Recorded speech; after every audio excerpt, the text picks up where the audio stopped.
السلام علیکم دوستو، آپ دیکھ رہے ہیں جے ٹو ڈیوائس چینل اور میں ہوں جابر علی۔ اللہ مالک سے دعا ہے کہ اللہ مالک اب سب کو خوش رکھے اور اپنے حفظ و ایمان میں رکھے اور آپ کی نیک خواہشات پوری کریں۔ دوستو، آج کا ہمارا ٹاپک ہے شہزادے کی توبہ۔ تبربز کے قریب نظامی گنجوئی کے شہر گنج کا شہزادہ بڑا بد اخلاق اور نالائق تھا۔ ایک دن شراب پی کر گاتا ہوا مسجد میں آ گیا، جبکہ عین اس وقت مجلس جمع تھی۔ اہل مجلس میں اس کو روکنے کی طاقت تو نہ تھی، کیونکہ جب بادشاہ ہی برائی شروع کر دے تو امر بالمعروف کا فرض کون ادا کرے گا۔ خوشبو پر لہسن کی بو غالب آ جاتی ہے اور ستار کی آواز ڈھول کے سامنے دب جاتی ہے۔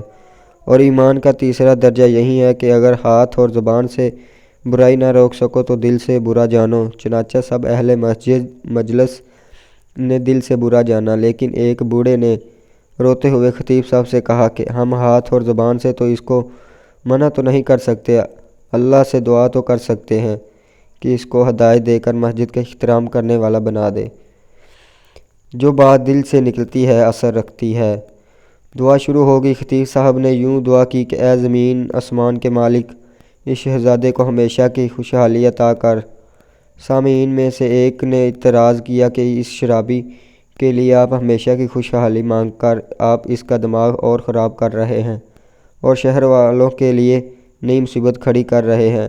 خطیب نے کہا تو جان نہیں سکا، میں نے اللہ سے اس کے لیے توبہ کی توفیق مانگی ہے۔ جب توبہ کرے گا تو مخلوق کو نفع پہنچا کر آخرت کی دمی خوشحالی پا لے گا، جبکہ شراب کا نشہ تو عارضی ہے۔ خطیب بزرگ کی یہ بات کسی نے بعد میں شہزادے کو پہنچا دی۔ شہزادہ سن کر رونے لگا کہ میرے جیسے بدکار کے لیے مسجدوں میں دعائیں ہو رہی ہیں، اور وہ بھی اچھی دعائیں۔ اس نے قاصد بھیجا، جاؤ خطیب صاحب کو بلا لاؤ کہ مجھے اپنے ہاتھ پہ توبہ کرائے۔ چنانچہ بزرگ خطیب شاہی محل میں آیا تو یہاں منظر ہی عجیب تھا۔ شراب کی محفل جمی ہوئی ہے، طرح طرح کی شراب، کوئی بد مست ہے تو کوئی صراحی ہاتھ میں لیے شعر پڑھ رہا ہے، ایک طرف کوئی گا رہی ہے تو دوسری طرف کوئی پی اور پلا رہا ہے۔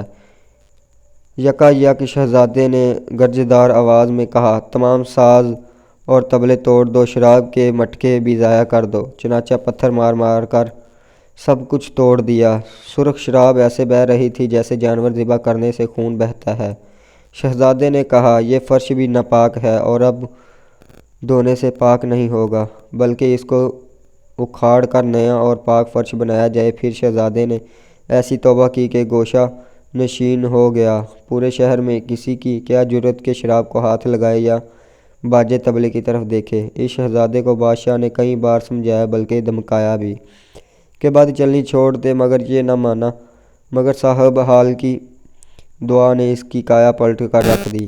اگر یہ بزرگ خطیب بھی اس کو اس کے باپ کی طرح ڈانٹ کر سمجھاتا تو زیادہ بگڑ جاتا، اور اس کی جان کو بھی خطرہ تھا، کیونکہ شیر پر حملہ کیا جائے گا تو وہ حملہ کرنے والا جتنا بھی طاقتور ہوگا، شیر پیچھے نہیں ہٹے گا بلکہ پنجہ مار کر ہلاک کرنے کا سوچے گا۔ نرمی سے ہی دشمن کو دوست بنایا جا سکتا ہے، سختی سے تو دوست کو بھی دشمن بنا دیتی ہے، سختی دوست کو بھی دشمن بنا دیتی ہے۔ دوستو، اس کہانی سے ہمیں سبق یہ ملتا ہے کہ صاحبان اقتدار کو حکمت عملی ہے، عملی سے ہی نصیحت کرنی چاہیے، کہیں ایسا نہ ہو کہ مزید بگڑ جائے اور پورے ملک کا ستیہ ناش کر دے۔ دوستو، اگر ویڈیو اچھی لگی تو ہمارا یوٹیوب چینل سبسکرائب کر دیں اور بیل آئیکن کو پریس کر دیں تاکہ ہمارے آنے والی ویڈیو آپ تک پہنچتی رہے۔ دوستو، ویڈیو میں مسٹیک ہو جاتی ہے، کوئی مسٹیک ہوگی ہو تو کمنٹ سیکشن میں ضرور بتائیے گا۔ شکریہ۔